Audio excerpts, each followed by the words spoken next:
Hey there, it's Dusty Thunder again with another Reddit story for you. Not an AITA story, this one is from Tales from Your Server. Important note, Candy Thunder and I were both servers at Outback Steakhouse back in the day. We just weren't servers there at the same time. I was a server and she was a hostess, and then later on. Anyway, we were both servers, so we should actually have some additional context for this. Title, I made a prom girl cry last night. Almost seems like there's a bit of pride attached to this statement. I don't know how this is going to go. So prom season is upon us in America. I work in a mid-range sushi restaurant, and we had a butt ton of reservations this last weekend. We had a few different girls call to add more people to their reservations, which my manager specifically told them, no. We are at capacity. Literally all the chairs will be used between 6 to 8:30 p.m. Well, I got a 10-top reservation at 6:30. My reservation is just a little between two other 19-top reservations, plus whatever else is out there that are not prom tables. My 10-top insists on being an 11-top, and they make the host pull in a chair from the patio to their table. My manager got pissed. He's muttering about how these little girls have never been told no in their lives, and he's already done with them. It's an interesting take for a manager here. We're going to go ahead and fly these. I greet the table and ask for their drink order. Nope, they all just want to stick with water. That's fine. I check back for appetizers. Again, nope, nothing for the table. So these checks were going to be very, very small. Then they ask me for kids' menus. Dear God, no way. I walk away and tell my manager they just asked for kids' menus. He says, absolutely not. Kids' meals are for 12 and under. These prom girls are at least 17. So instead, I bring them out off menu to push them off the kids menu thing. I say, hey guys, but my manager says I can't do kids meals or kids menus for this table because it's only for kids 12 and under. Sorry. So I give them a few minutes to peruse our regular menus, and when I go to refill waters, I see that a couple of the girls have pulled up our kids menus on their phones. Sigh. I finally start taking their order. Everything is going fine. I've established everyone is on their own check, but then I get to the patio chair girl who wasn't even supposed to be there, and she proceeds to order the kids' butter noodles. I say, sorry, my manager has said I can't do kids' meals at this table. She freezes and starts to tear up. I asked her if she liked chicken or veggies because we can sub any of our rice bowls for noodles. Tears are streaming down her face, and she says, it's fine. It's fine. I don't want anything. I'm fine. So I move to the next girls and finish taking the order. I offer to leave a menu behind for her. I go to my manager and tell him this girl is crying because she can't order a kid's meal. He says, are you effing kidding me? She's crying? No wonder they don't have dates. Manager seems like a real winner here. I'm trying not to cackle at this point. So I put in their long-ass ticket for hot food and sushi. I check back and there's two super polite girls at the table that try to defuse the situation. They ask me if they can get her a noodle bowl, just plain no veggies, no sauce. I say, sure. Crybaby in the patio chair says with a trembling lip, will there be butter on the noodles? I say, sure. Dear Lord. The two diffusers go on to tell me she had COVID a couple of years ago and her taste buds just never came back, so she can't eat a lot of things like chicken or veggies. I reply, that's awful. And one of the girls mutters, she doesn't care. I go back to tell my manager this whole exchange, and he rolls his eyes and says, we've all had COVID by now. She's doing all of this for attention. Boy, you done just messed up. I'll explain in a moment, but you get more of these. Rest of the meal goes by uneventfully since it's automatic gratuity on parties 8 or more.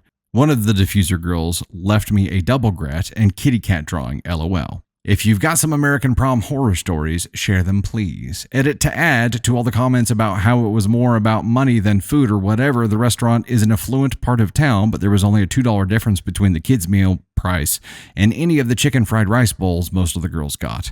None of them shared meals, and it was around $12 to $14 per person.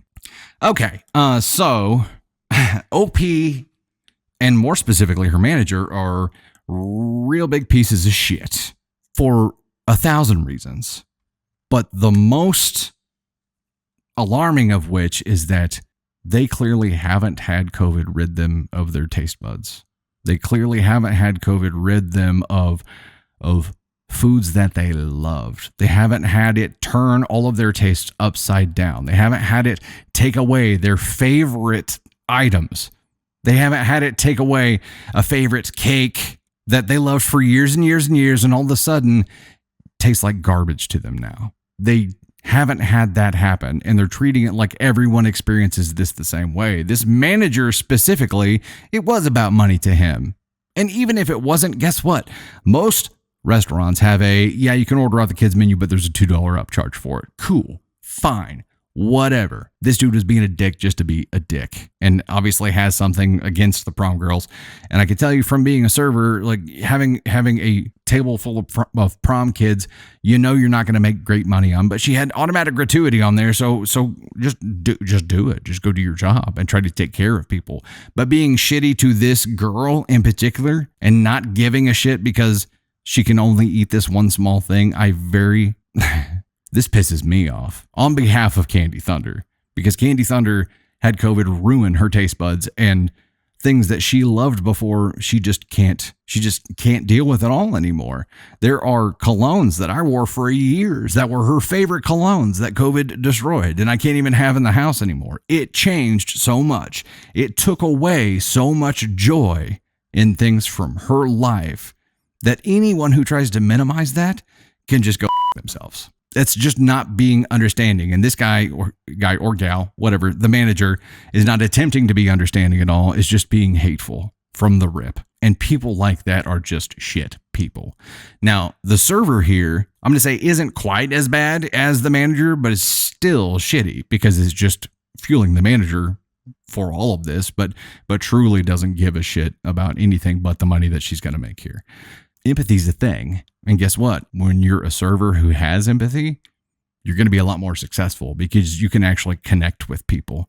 You can actually seek to and successfully understand where they're coming from and better serve their needs and better anticipate their needs because you develop an understanding instead of treating people just as, the potential gratuity. But this COVID taste thing, we know all too well. I've seen it, and it didn't happen to me. It happened to Candy Thunder, but that affects everyone. And that affects, it affects the cologne that I can wear. It affects certain soap that I can use. It affects everything. Everything has been affected, and the food that she enjoys and the drinks that she enjoys now have all dwindled down to this very, very short list of things that she can actually tolerate, because everything else literally tastes like hot garbage. And if someone had been treating her like this in public, they would have got to deal with me if she hadn't gotten to him first. And she probably would have. Shit humans. It's been 2 years for Candy Thunder. Nothing has come back. There was one brief period, and Candy Thunder, you'll have to correct me on this, but there was a brief period that was like probably 6 months ago where for a couple of weeks, it's like her taste was back. And then I think she got sick.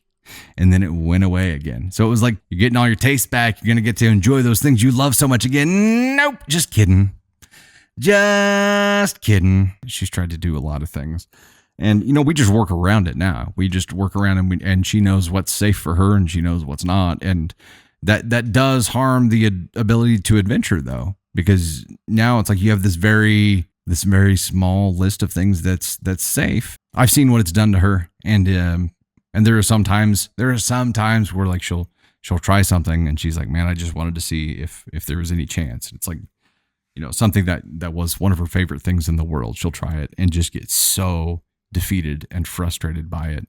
And I get it. I'm fortunate to not be going through it, but I see it happen to her, and I know how much it's destroyed her. I'm going to say the server and manager here are both ascon ones, because this is shit human behavior.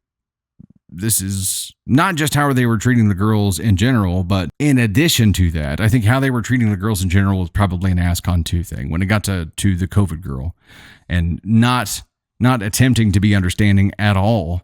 And his freaking comment about no wonder they don't have dates. Like, you're just a dick. Just a sad dick. Both ascon ones. We've got a table for 2 in our ascon 1 section. Everything tastes like assholes. Everything smells like assholes. Everything looks like assholes. And only assholes are allowed to sit there. You stay as long as you like. No one else is coming. It's just you 2.